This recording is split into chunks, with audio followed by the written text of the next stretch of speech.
24 degrees Celsius in Abuja, the Federal Capital Territory, a day after Independence Day celebrations. Good morning and welcome to Sunrise Daily, your daily dose of sunshine. I'm Maupe Ogun Yusuf. And I'm Ayo Akande. It's 25 degrees in Lagos, and just a quick reminder, today is the second day. Yes. 2nd of October. In case you're wondering what day after Maupe is talking about, it's October 2, 2025, just so you know.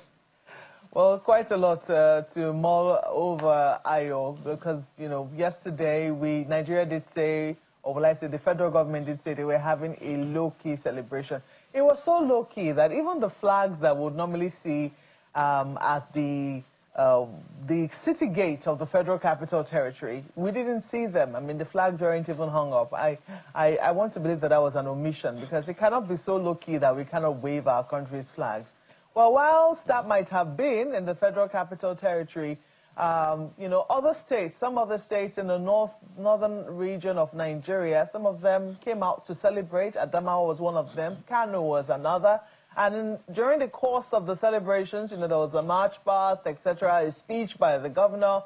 The governor of Kano State, you know, made a call for the removal of the commissioner of police in his state, saying that the commissioner of police is not meeting expectations. Actually, he's quite disappointed in the performance of the commissioner of police. It's unclear what the dispute is about, but he says that the commissioner of police has disappointed the people of Kano and he wants him removed. It was so bad, or will I say the dispute between the commissioner of police and the governor of the state is so bad that the police was not a part of the parade organized by the government of Kano State yesterday, which is something that should disturb all of us. But lest I digress away from the meat of the matter that we have today. There are a number of other issues that have, you know, come up, such as the Pengassan-Dangote dispute. Yesterday, we saw Pengassan announce an end to their strike action, saying that even though they do not have confidence that the other party, that's the Dangote, management of Dangote refineries, was going to meet their side of the agreement, they say out of respect for government officials and respect for authority, that they have now called off their 3-day strike, and as such, they're going back to work. But it's certainly not without consequences. Ayo, as we did highlight, we are going to be taking a look at the president's speech, because I did say that for the next couple of days, we know that speech will be under scrutiny. This was even as the president was in your state, was in Lagos, to see to the commissioning of the new, trying to remember how it is called now. It's still stuck in my head as a national theater, but yeah. I know it has been renamed the Wole Soyinka Center, but you can help me complete it, Ayo. Yes, that's Wole Soyinka Center for Culture and Creative Arts. And, you know, for someone like Professor Wole Soyinka, who has been a forthright critic of any government, to accept, you know, that his name, in fact, when I saw, you know, some of the things written about, you know, how he received the news, was like, he was pretty much saying that he was arm twisted into receiving it, because like the mere fact that he had to watch his name being raised or unveiled as being named after a particular infrastructure of government is something that he took with a pinch of salt. But there was nothing he could do about it, because it had already been decided even beyond him. But you know what is interesting about the National Arts Theatre and its renovation is the nostalgia that many people have about that particular infrastructure. But when many years ago, back in the day, that was the hub of theatre, and I mean stage plays in Nigeria. A good number of prominent Nigerian actors and actresses today will always reference that place as where they grew up.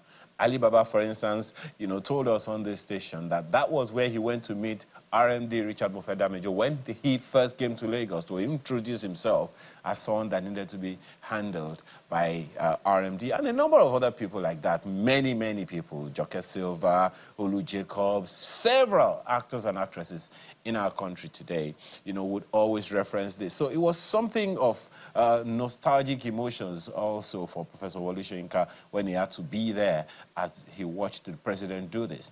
And beyond that, Malkwe, is that as far back as March this year, or was it even last year? It was this year. The central bank governor said that, look, as far as he can see, Nigeria's creative industry, is worth something in the region of $25 billion annually. And with the National Arts Theatre revamped, it definitely is a scale up in that direction. Interestingly, for this infrastructure to be sustained, the federal government, as the president, has also directed that the CBN should come up with what they call the National Arts Theatre Endowment Fund of sorts to see to the maintenance of this infrastructure, because we lost quite a lot with it. I mean, Malkwe, I remember a day I had to stand on a stage, in one of the stages in this place, to act a play. But guess what? I don't know how many people would go to that place before the CBN revamped what we have now, and quite a number of things have been done into it. So it might be a good idea for you watching us right now. The National Arts Theatre is back and open for business. Certainly something to cheer, Ayo, especially when we're looking at Independence Day and how far we've come. Certainly something to celebrate. I also have a I cannot say that I use the National Arts Theatre, but there is an adjoining, preparation area for actors who usually rehearse in preparation for, events at the National Theatre. And I had cause to use that adjoining facility once when I was in school. So it is very good to know. And I remember visiting this particular edifice, and at the time, it was not in great shape. It was actually quite an embarrassment. So it is good to know that this is back, and we hope that it will certainly be something that will continue to advance the culture and the creative energy that Nigeria is known for. Well, this morning, we're not going to take too much of your time. We're going to delve right into what it is that we have.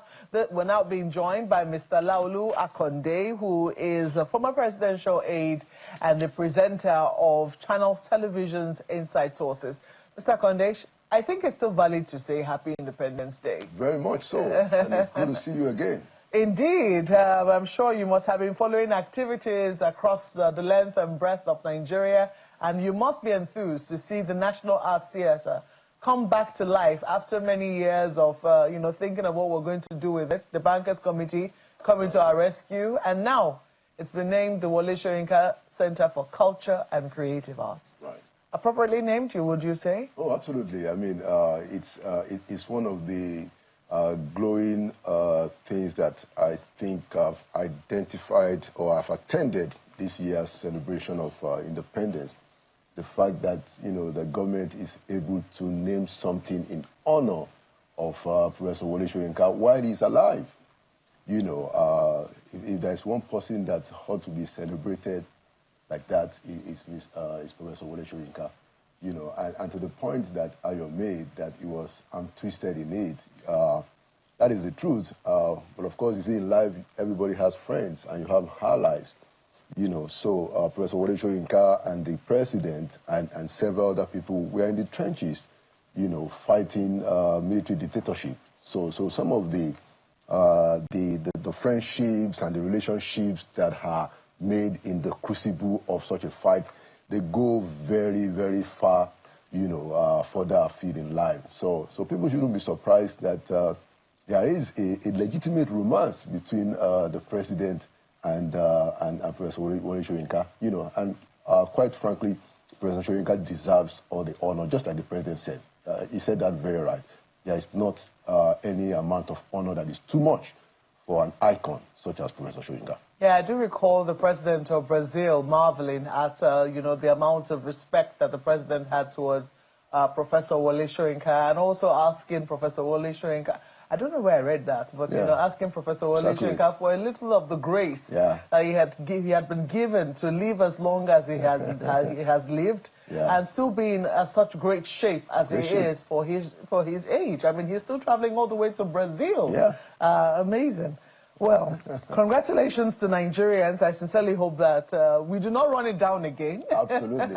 And that's the point that the president said, that there should be an endowment fund. You know, a good thing that the Central Bank and the Bankers Committee that involves the MDs of banks came up with the idea during the Buhari Oshibajo time to actually revamp this. And we have to give kudos also to Alhaji Lai Mohammed, who was the Minister for Culture at that time. You know, so it's a work that has been long in the offing, and it's a good thing that it's now being completed, and you know, people can be proud of that center. Indeed. Well, the president did give a speech yesterday. I'm not certain how long the speech was when he delivered it, but on what I see here, it's about 10 pages long, focusing largely on, let's say, his stewardship in the last 2 years, and he seemed particularly enthused that we've turned the corner. He told Nigerians the worst is behind us. We can now look forward to, you know, greater progress.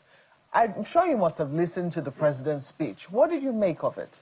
Well, you know, I think this is the best speech for the president in trying to talk about what he has been able to achieve. And you have to give him the credit for those things. He was quite diligent to list out, you know, one after the other, some of the achievements that his administration has been able to put on the record since he took over power, especially in the area of the economy. You know, so you have to give him the kudos for that. That you know, there is that sense of accountability. That look, this is what we've been doing, and he had quite a lot of things to say.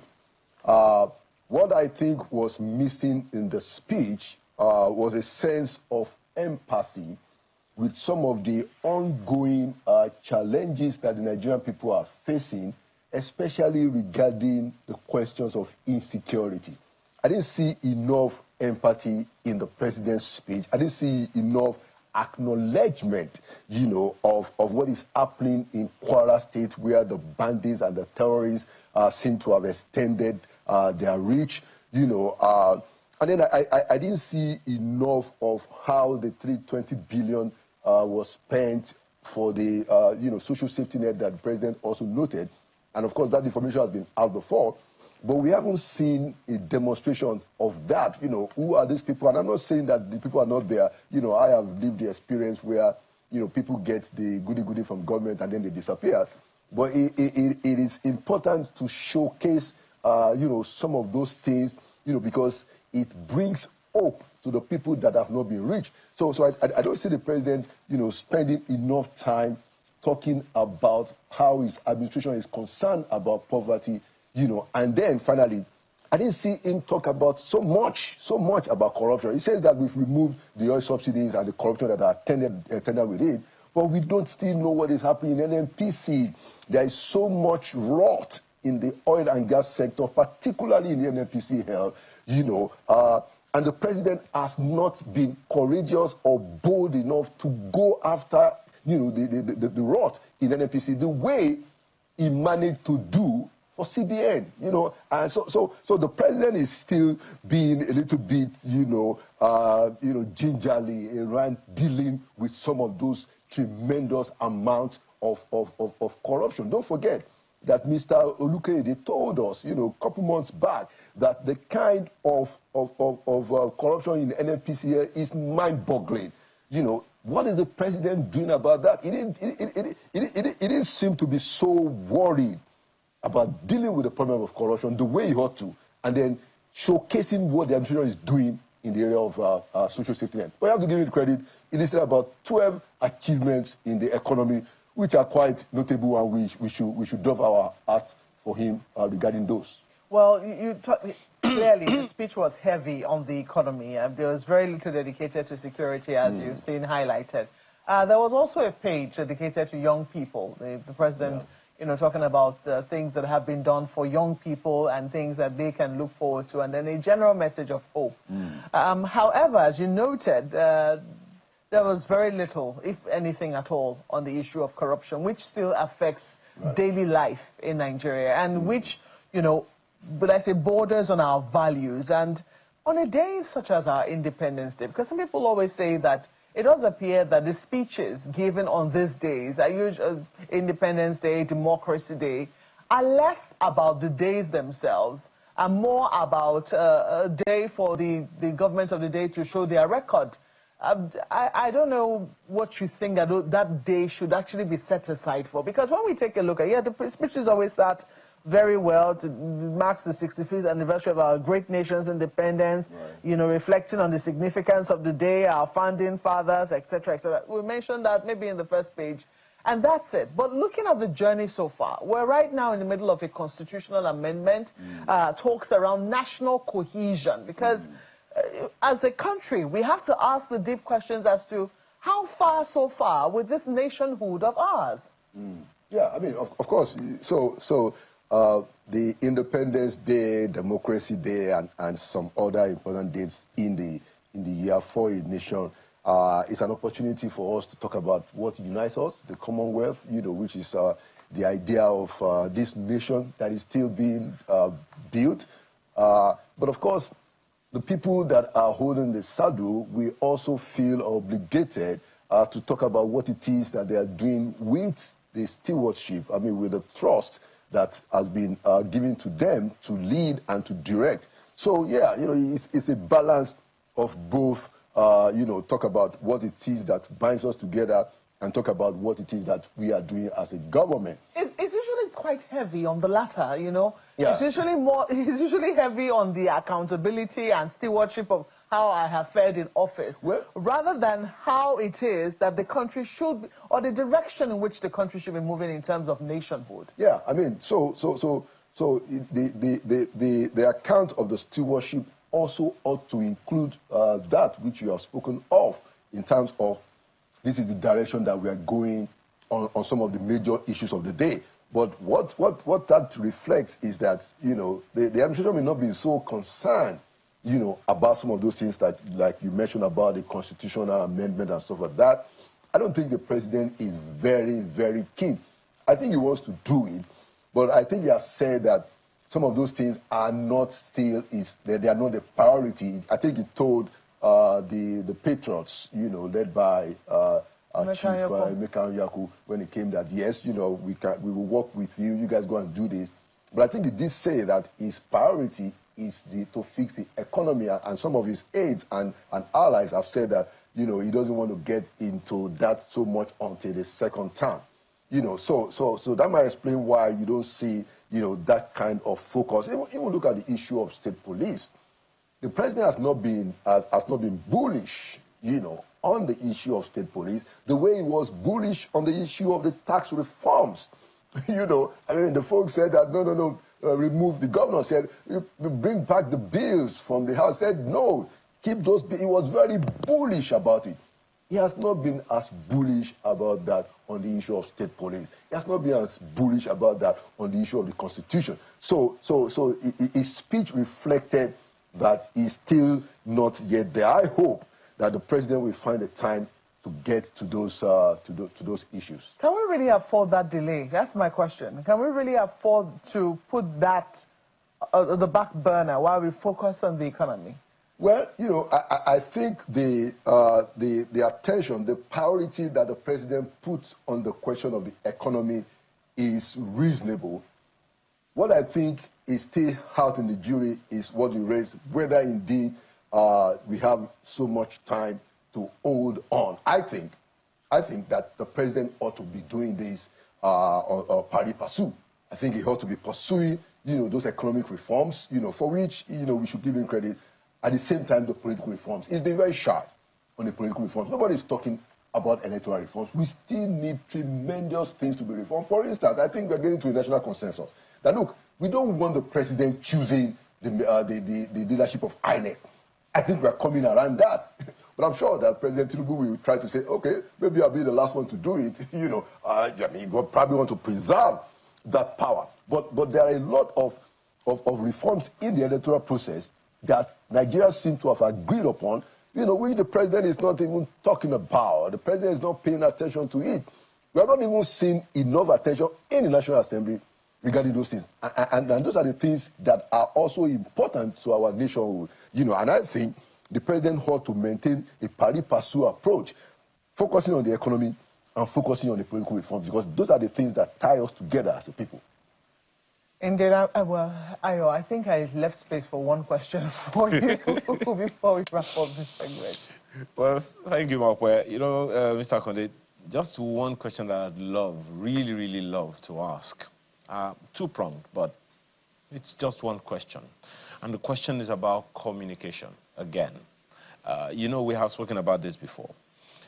How much do you think that speech of the president communicated, or how much do you think the president communicated with particularly the young demographic in that speech, given the statements that he addressed directly to them and all of that?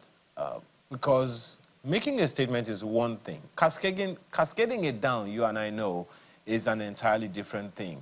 At a time when we find it difficult, I don't know, we have a problem with cross-generational communication. We have a problem with government communication generally.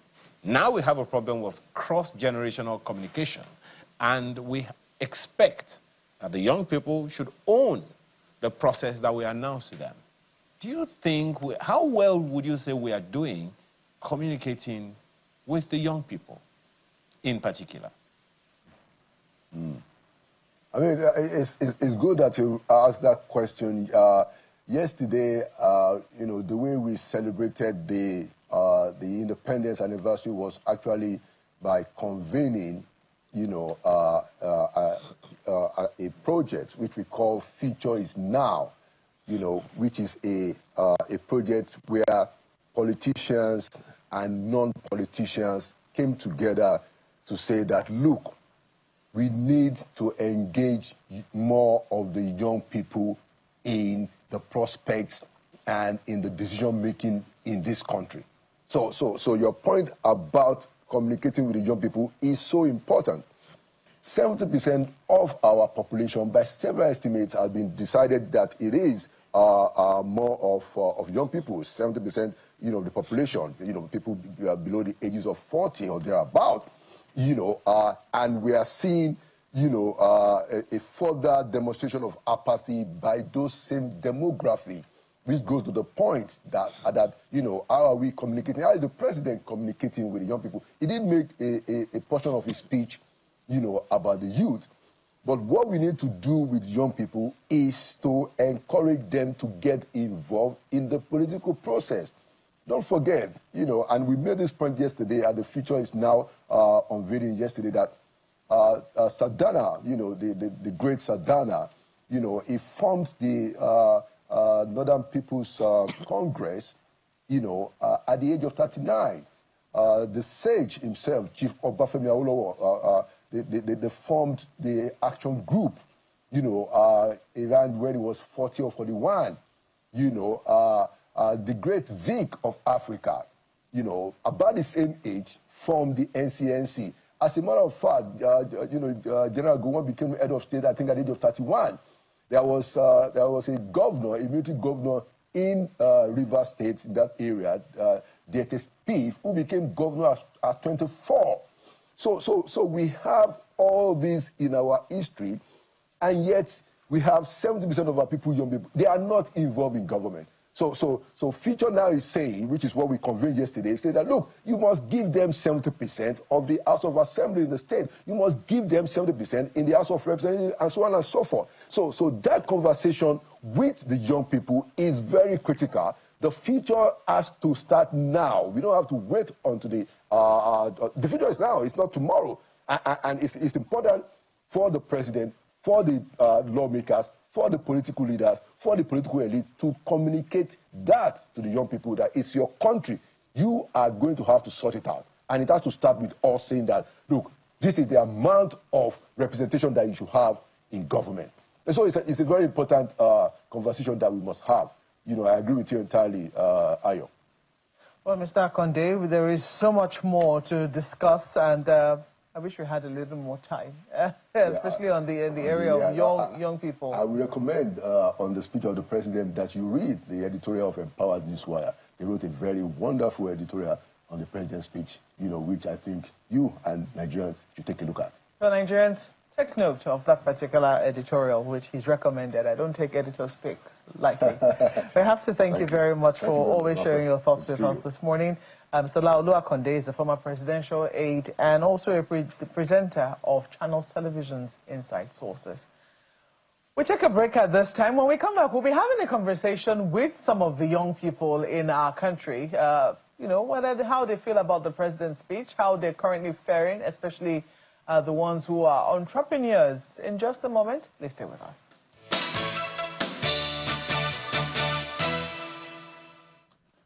Thank you so much for staying with us in this conversation. When the president was speaking yesterday, part of the things that he was talking about was young people. And he was addressing the fact that, look, on the one hand, you have access to NELFund now, which is a student loan program. And you also have access to credit schemes. I think he mentioned 2 of those. And the question that I was asking myself is, how many people really do know about it? But then, is that the problem with the federal government or with us? This is not a question to answer now.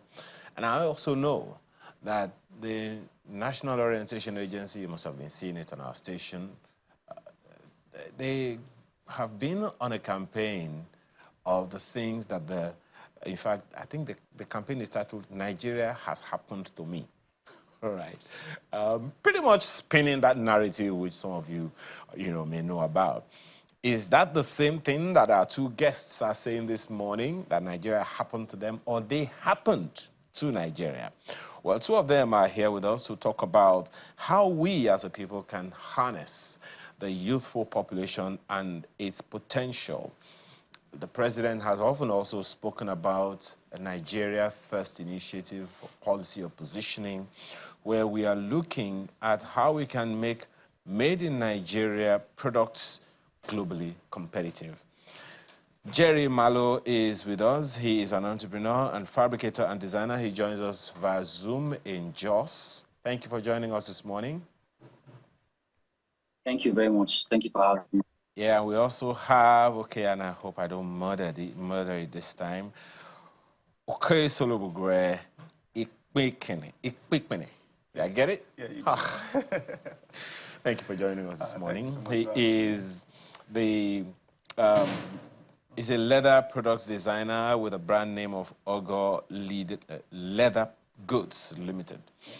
Let me begin with you. When that saying, Nigeria has happened to me, did Nigeria happen to you or you happened to Nigeria? I'll say both. Oh, okay. First of all, I'd like to thank, I won't be in this position I've been without support that has come a long way.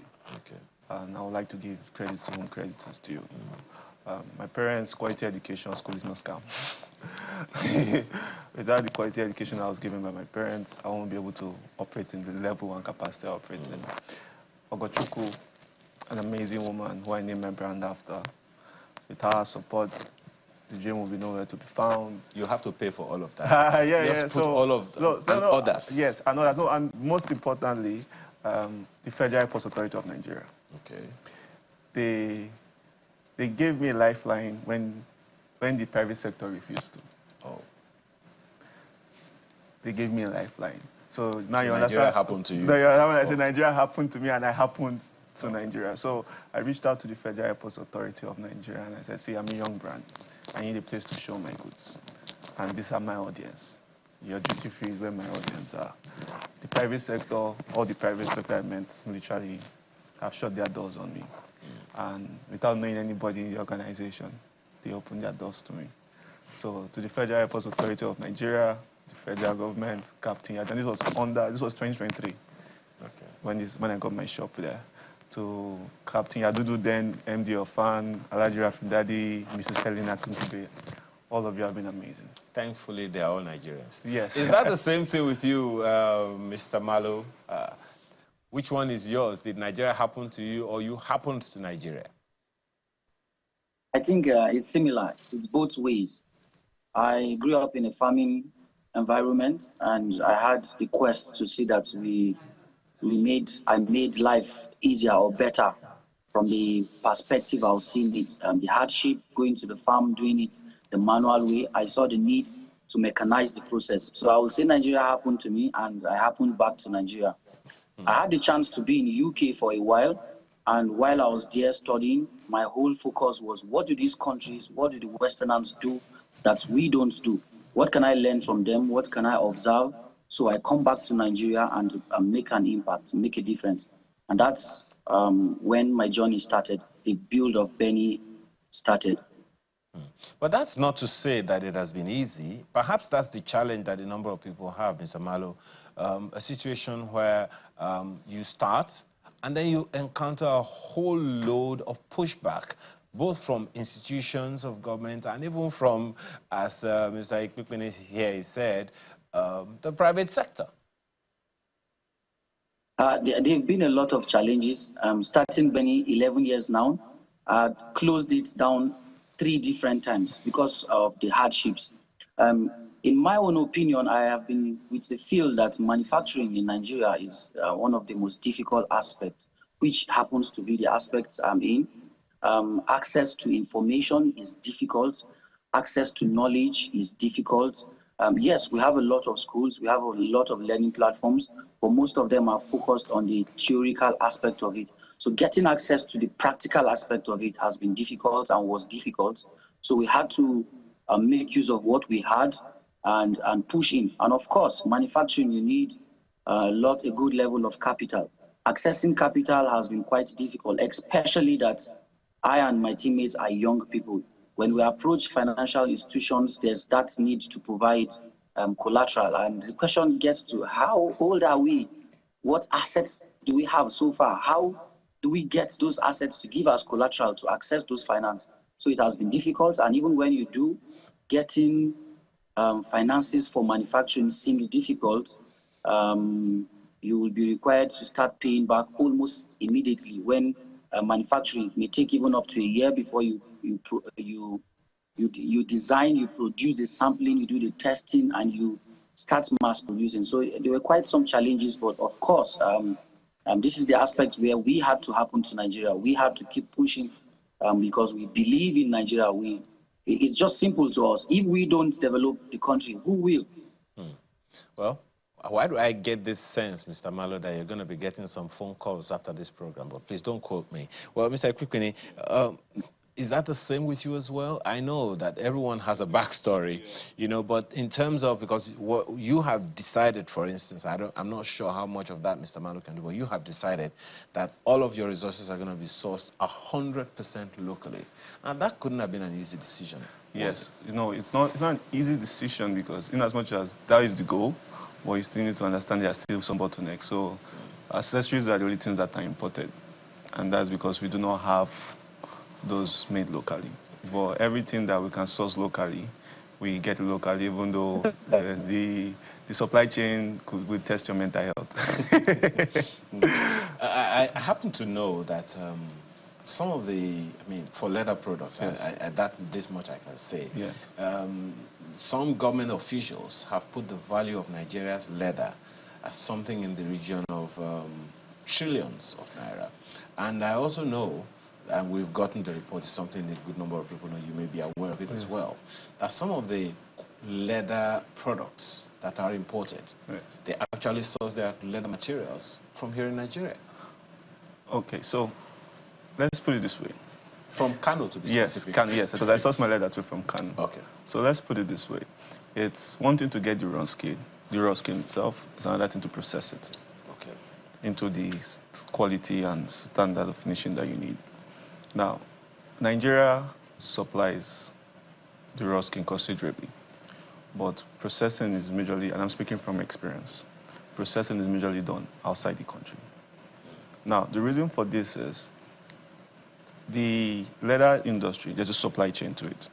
So if there are not enough successful Nigerian brands, local tanneries cannot survive. Do you understand? Local Chinese can't survive. So local Chinese needs brands like mine, who are sourcing from them, to be able to succeed so that we can now order in quantities that make it profitable for them to keep doing business. Well, let me stay with you for a bit. Yes. I know, I mean, maybe you want to educate us further. Yes. In what spheres, what areas do people need leather? I know that for, you know, okay, this tabletop is leather made. Yes. People use for chairs, for furniture, in the cars and at home and all. Yes. Can you tell us about the uses? Maybe because people don't even know the sphere of influence, if I can use that term, of leather in Nigeria. Maybe if we knew, okay, these are the many uses, then there can be investment in that sector. No, I feel the market always leads. The market is like waves. It's like energy. If you try to control energy, you will to consume you.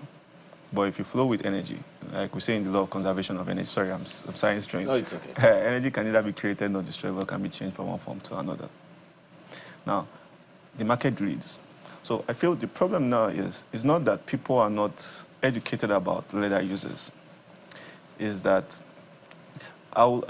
just something Jeff Bezos said. Jeff Bezos said, Morito's son that founded Sony, after World War II, he set a mission for Sony. He said he was going to make Japan great. It wasn't, I was going to make Sony great. It was, I was going to make Japan great. And my company was going to be that SPV for it. Now, why am I saying this is, I feel until we see ourselves as ambassadors for God and for country, local industries will strive, will starve. Okay. So you've spoken about the supply yes, side. The supply, yes. I know that Mafwa is coming in on this program, but I want to quickly go to Mr. Malo. The challenge for you is beyond the supply chain, or maybe even the demand side as well. How do you source materials? What kind of support do you think an industry like yours would need to become what you want it to become? This is a very sensitive one. We are into the business of manufacturing machineries, and we see ourselves as the matchstick to so many other companies, to so many other structures that want to support in making Nigeria better. Now, access to raw materials has been quite difficult as we almost solely depend on importation. Now, why am I saying almost solely depend on importation?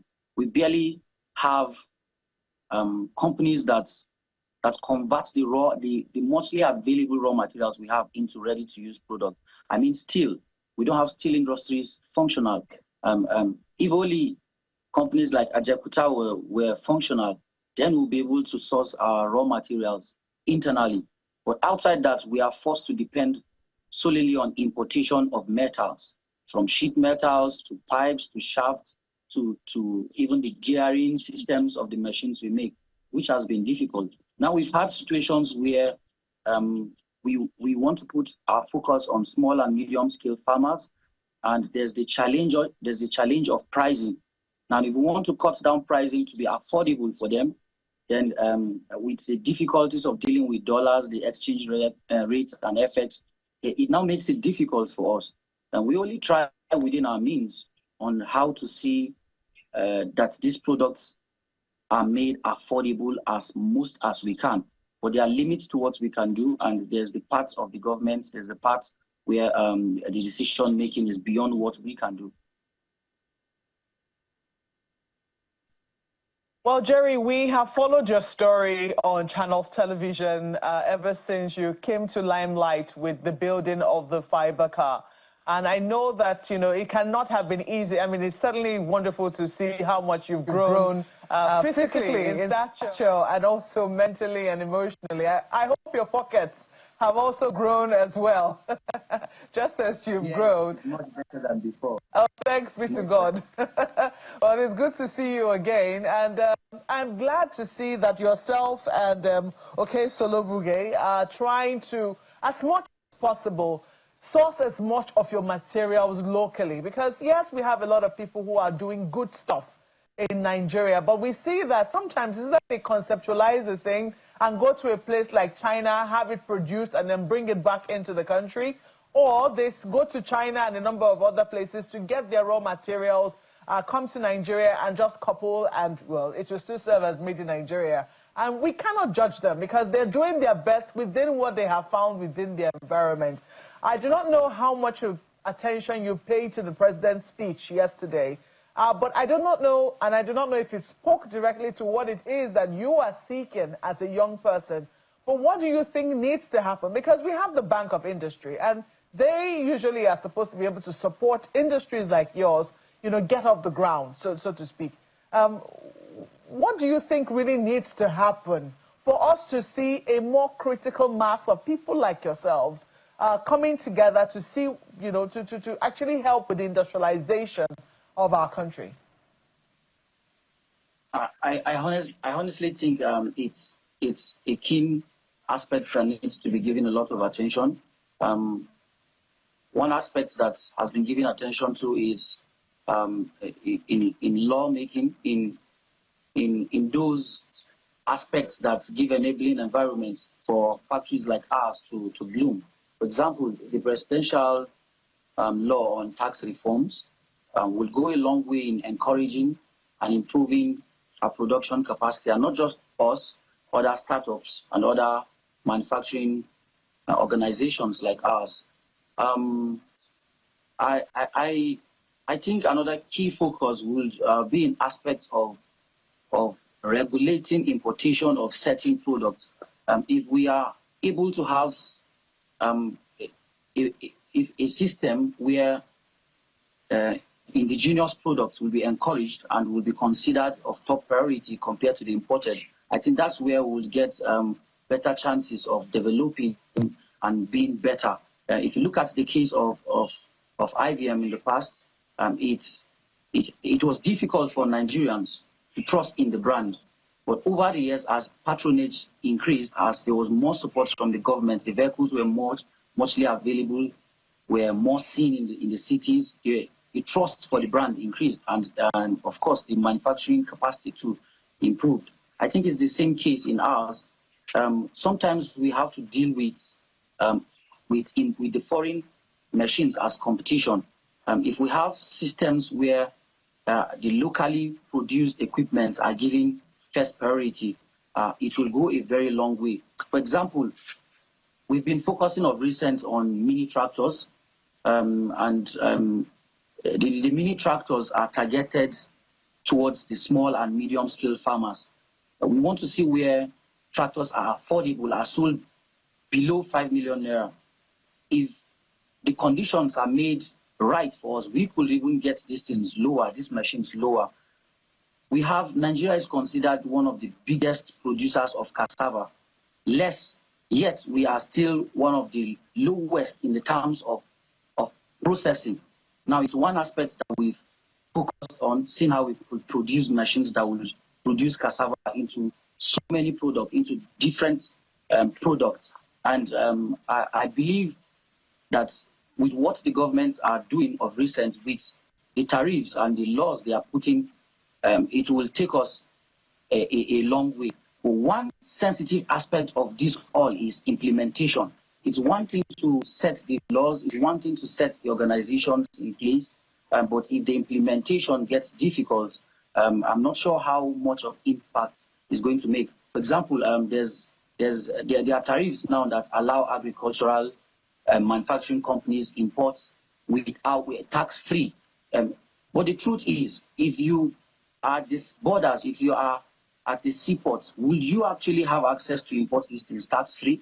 So sometimes the government will create these rules, the civil service, to apply these becomes difficult. So if there are systems in place to checkmate that these policies are followed and are duly used, then I feel that there will be much progress, there will be much impact within a short period of time. Benny, it's also very good to see, I just called you Benny, it should be Jerry. I'm calling you the brand name of your product. But it's so good to see that you're also focusing on things that are used, or will I say, that will be usable, you know, to the everyday and the average Nigerian. The sports car was really a lovely idea, and we really love that. However, you know, some people will say, how many people can afford a sports car, or how practical is that in our current society? So it's good to see you, you know, delve into this. But let me take the next question now too, okay, Solobruge. And I know that you have been trying, I mean, a lot of made in Nigeria bags in these days. As a matter of fact, I personally prefer buying made in Nigeria. If you see me carry a bag that is not made in Nigeria, I didn't buy it. Most likely, I did not buy it. And it's admirable to see that a lot of the materials which you are using in your products are locally sourced and handmade. Is there a reason why you've chosen to go down that route, given the fact that there are a lot of other competitors within the same space who are making made in Nigeria bags, but are not doing it, you know, with their hand? They're also maybe getting products from China. They're piecing things together. Is there a reason why you've chosen this particular niche? Okay, yes, there are reasons for that. Number one is the quality of leather that we use, full grain cowhide. It's the highest quality leather, highest quality globally. And the thickness of that leather is, the leather is thick and very, very tough. So it's not going to be, what's the right word to use? Machine sewing is going to have limitations to what you can craft with it. And in a market where we are dominated by so much, what's the right word to use? So much cliche finesse. The only way we can stand to compete in a market dominated with so much cliche finesse from both local and foreign brands is by crafting unique pieces. And the only way we can achieve crafting unique bag pieces is with handcraft. So those are the two major reasons why we focused on exclusively handcrafted, because we don't mass produce as a brand. We only produce in limited quantity yearly. How's that going, though? It's every part has its cross to carry.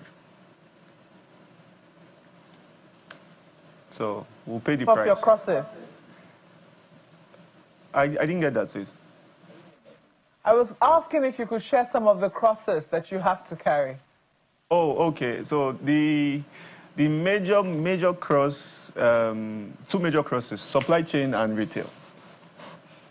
Those are the two major crosses. So the quality of leather we use is the same quality that the top premium brands use. And to get someone who, for example, the time it takes to process my leather orders, it takes between 1 month as high as 3 months to process when I place orders for my leather.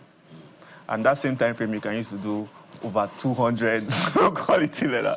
So to find someone who will be that patient to process that quality of finish is very, very taxing in Nigeria, number one. Then after you go through all that hurdle to now get people to, because this is the thing, yeah? People put a cap to how far a Nigerian brand can go. So you can be good, but don't be too great. You can be pricey, but don't be too pricey. But they don't put a cap to foreign brands. So it's like, okay, a Beluti charges like 7 million naira for a bag. And you say, oh, a Nigerian brand that is charging 1.5 for same quality, and you know you're getting bespoke, meaning you're getting very unique pieces. So unlike Beluti that is considerably mass-produced, you know you're getting a piece that if you walk into a room, you can count the amount of people in the world that has that bag you're carrying. So you now say, oh, for a Nigerian brand that is 1.5, that's too much for a Nigerian brand. But you will gladly pay 7 million for a Beluti. Well, perhaps that's saying that they are not buying the bag, they are buying the brand. Exactly. Okay. So which brought me back to what I said, which was, until we see ourselves as ambassadors for God and for country, so many things will not align properly. Okay. Now, if you were to make a call, yes, that this is what needs to happen, so that Nigerian brands can scale up to the point of having a viable, profitable tannery in the country, what must happen for you? I would say we should have our entertainment industry should be the gateway of our brands to the world. That's what I would say. All over the world, this happens a whole lot of times. Entertainers shape society, both internally and externally. So if our entertainers become proud ambassadors of Nigerian brands, the world will listen. Okay. Do you agree with him, Mr. Malu?